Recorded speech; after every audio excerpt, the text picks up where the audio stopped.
As you mentioned on the pasture wedge, this paddock is about that 11.5 tonne kind of growing year to date. The higher end paddocks I think are about 12.6, 50, 51, which are down on the other side of the farm. All of this year's first year grasses are all performing really well, even in these dry conditions. Do you remember when this paddock was last grazed, Tom? I think 42 days ago. 42 days ago, okay. Yep. Yep. So this is the type of feed we've still got ahead of us at the moment, but the wedge is going to start to look pretty ugly once the kale finishes. The regrowth at the moment is about 10 kilograms a day, so that's going to be a little bit challenging for us when we get to there. So a couple of things that we'll see out here. So this our normal rotation or plan of attack at this time of the day. This is not normal for the cows because they don't normally we don't normally hold them on to go to the kale. Can you talk us through a little bit, Tom, about how much you're allocating and what their day looks like? So on a normal day, we'll hold all the cows up at the cow shed while they're getting milked, and I'll head off and feed out, or Lani will feed out, and we'll put between 4-5 kilos of pasture silage in the paddock. We'll then release those cows and they'll get that silage, 2 kilos of palm kernel, and we've just dropped the kale back to 3 kilos from 4 for the last couple of weeks, just to try and eke it out. I was hoping we'd get rain by now. So yeah, that's 2 kilos of palm kernel, 3 kilos of kale, and 4 kilos of silage, and then they'll be shifted around 3:30 in the afternoon. There's not a lot of shade paddocks in the shade trees in the kale paddocks, so we're moving them a little bit earlier in the afternoon. They're kind of huddled up around that 1:30, 2:30 in the afternoon anyway, so just trying to get them to utilise that silage, and then they head off and get sort of between 8 and 10 kilos of grass in the grass paddock overnight, and then we can set that auto shift and just wake up that 20-30 minutes later in the morning, which is nice, and pop down to the grass paddock, check the trough, and reset the gates for me to go and feed out. Cool, so we did things a little bit differently today, so we could show you a grazing line. So the cows have been, instead of going onto their kale, they came into this part of the paddock. So you can see where the fence line has been, and then Tom, just as we left the shed, sort of shifted them on to a new break. So the cows will head on over, they'll start to figure out that they've got access to their kale, and then they'll spend the rest of their day grazing through their kale. So we can probably head up and have a look at the cow grazing line, yep, and then over across to the bridge, and then we'll head over to the CO towers over there. But before we head out over there, a couple of other things that we wanted to sort of highlight here were pages 26 and 27 in your handout showed the lameness and mastitis trends over time, and I just wanted Tom for you just to talk about how you've managed both those two key areas for our farm business. So going back sort of 12 months, we decided to have a bit of a different approach on managing cell count. So we culled some high cell count cows, we did some staff testing with the vets, and we dry cowed in a slightly different way. We still only did, I think, 62 cows out of the 410, or 310, sorry, with heifers coming in. And then, the rest of them got teat sealed. So we started off the season with very low cell count, sort of sub 100s nearly every day, stripping when we needed to. As the volume dropped down, cell count started to creep up a little bit, so we've just had to manage that with the Fonterra requirements, just stripping when we needed to in general. And I've just started that process again, culling out some high cell count cows, and then we'll, after this next herd test, we'll make a decision on how we dry them off at the end of the season. Mastitis levels have been really low. I think we're just below 9% for the season, which is really pleasing after much higher last year. In terms of lameness, a little bit higher this year. Certainly in September, soft feet after that heavy rain brought a few stones to the surface and caused quite a few white line issues and foot rot in that late September period. We did a little bit more re-racing work, just over a K, and really pleased with how that race came up.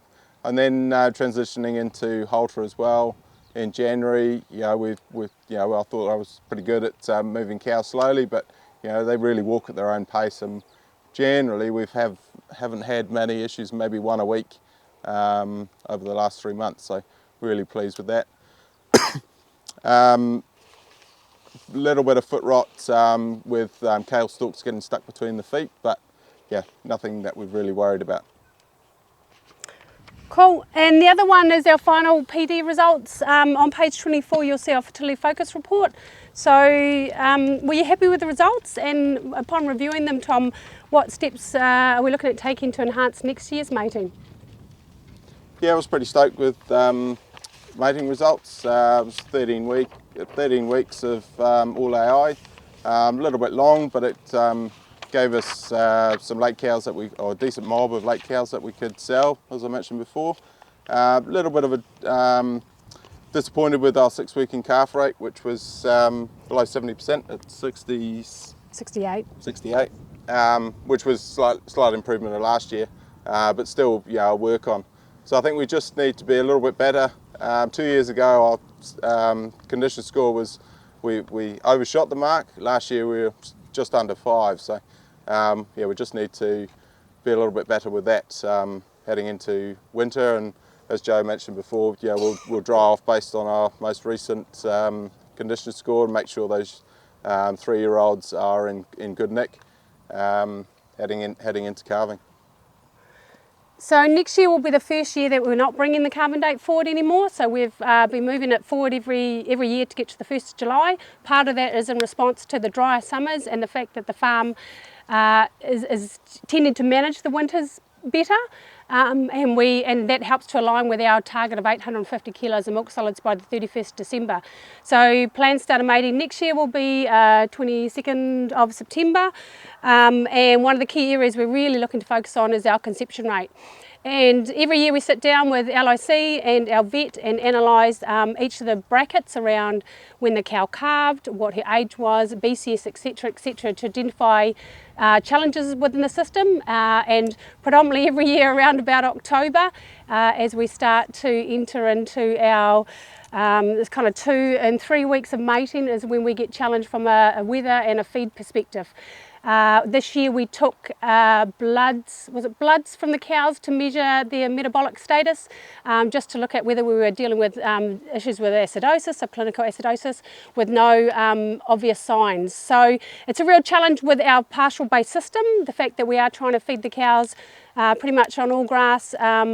They are still mobilising body weight. It does become a challenge for us from a conception rate point of view. So it's one area that we are definitely looking to keep working on and improving. Interestingly, no real difference, I think, between the sex semen and the conventional, because that was brought up last year. We were trading off for that.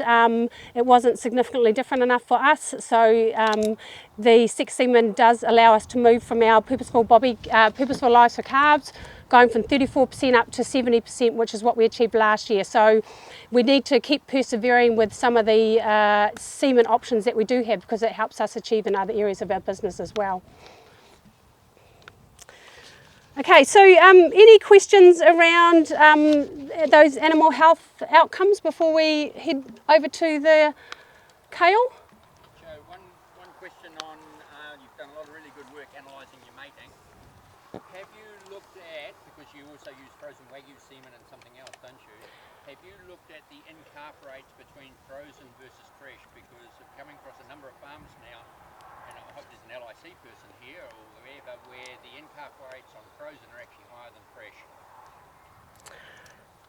Have you looked at that one? You've got reasonable size herd. No, I don't think we've looked at that, but we can certainly ask that question.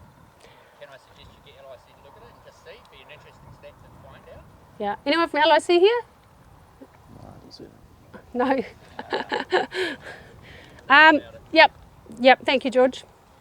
Yes. Just a question around, I think you had a good question around how you protect your mating for next season, but there wasn't really an answer for it. Like I see your mate calves coming in, you want that, and you're at 41% in calf rate for 3 weeks.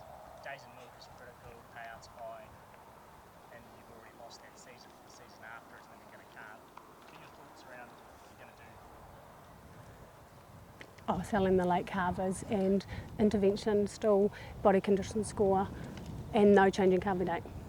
Yeah, I think there is an effect with that changing of the calving rate. We are losing a couple of percent there. I think we're really down to that, managing the weather as best as we can. But yeah, really concentrate on that condition score. Being a bit more strict on drying cows off.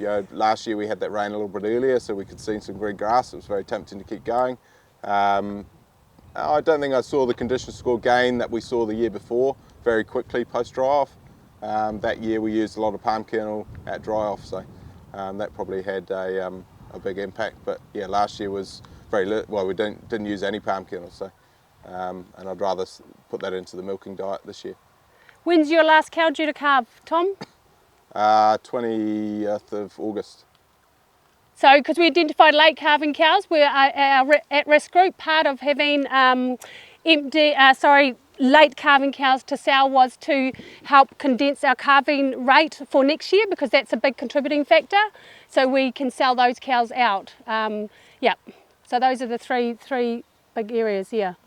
Yeah, so does that make sense? So don't change the calving date, get the condition score right, make sure the cows are calving early, probably the three big ones. We're using similar intervention, and we're also using heat detection aids via halter to help a consistent approach to heat detection, so we don't get so much fatigue under 12 to 30 weeks of heat detection. So those are probably the 4 key areas, yeah.